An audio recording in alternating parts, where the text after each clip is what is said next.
என் அன்பு குழந்தையே, உனக்கு ஒரு அவசர செய்தியை கொண்டு வந்துள்ளேன். ஒரு நிமிடம் ஒதுக்கி என் வார்த்தைகளை கேட்டுவிட்டு செல்வாயா? எப்பொழுதெல்லாம் என் வாழ்க்கையில் இருக்கு வருத்தத்தை விட உனக்கு வருத்தமே அதிகமாக உள்ளது. தினம்தோறும் அது நடக்கும், இது நடக்கும், நல்லது நடக்கும், நற்செய்தி வரும் என்று சொல்லிக் கொண்டேதான் இருக்கிறீர்கள் அம்மா. ஆனால் என் கண்களை முன் எதுவுமே நடக்கவில்லையே என்று என் மீது வருத்தத்துடனே இருக்கின்றாய்.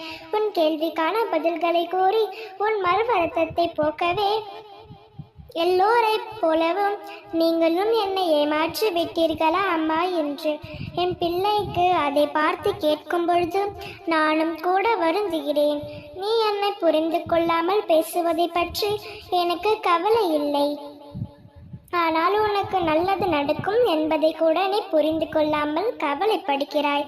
நான் உன்னிடம் அடிக்கடி கூறுகிறேன், நானும் தாயாகவும் தந்தையாகவும் உற்சார் உறவினராகவும் தேவையாகவும் இருப்பேன் என்று. என் வார்த்தைகளின் படியே நான் உனக்கு தாயாகவே இருக்கின்றேன்.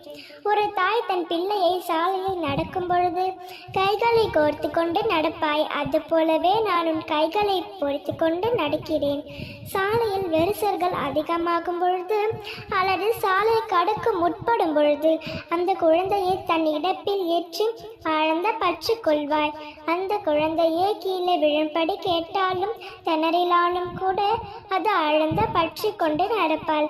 தாய் பற்றி கொண்டு இருப்பதால் குழந்தைக்கு வலியை உண்டாக்கும் தான். ஆனால் அந்த பிள்ளைக்கு எந்த ஆபத்தும் வராமல் இருப்பதுக்காகவே அவள் இந்த குழந்தையை இறுக பற்றி கொண்டு இருக்கிறாள் என்பது அந்த பிள்ளைக்கு தெரியாது. அதுபோல்தான் குழந்தையே, உனக்கு பிரச்சனைகள் வரும் பொழுது, துன்பங்கள் சூறும் பொழுது, உனக்கு ஆபத்து நெருங்காமல் இருப்பதற்காகவே உன் கைகளில் இறுக பற்றி கொண்டு நான் வருகின்றேன். பிரச்சனைகள் அதிகமாகும் பொழுது என் மடியில் எடுத்து பிடித்து கொள்கிறேன். என் பிடியும் இழுத்தும் பொழுதும் உனக்கு வலிக்க செய்யும். அது ஏன் சோதனைத்தான் எடுத்துக்கொண்டு அழத்தான் செய்கிறாய். இப்பொழுதும் உன் பிரச்சனைகள் இருந்து உன்னை பாதுகாப்பாக காப்பாற்றி கொண்டிருக்கும் பொழுதுதான் இத்தனை சோதனைகளை நீ எதிர்கொள்கிறாய். என் குழந்தையே, என் பிடியில் வலிதான் எண்ணி நிமிர்ந்து கொண்டும் இருக்கிறாய். சாணியை கலந்த பின்னும் நெரிசல்கள் புரிந்து பின் அந்த தாய் தன் பிள்ளைகளை கீழே ஏற்றிவிட்டு அதன் சந்தோஷமாக துணி விளையாடுவதை பார்த்து ரசிப்பார் அல்லவா?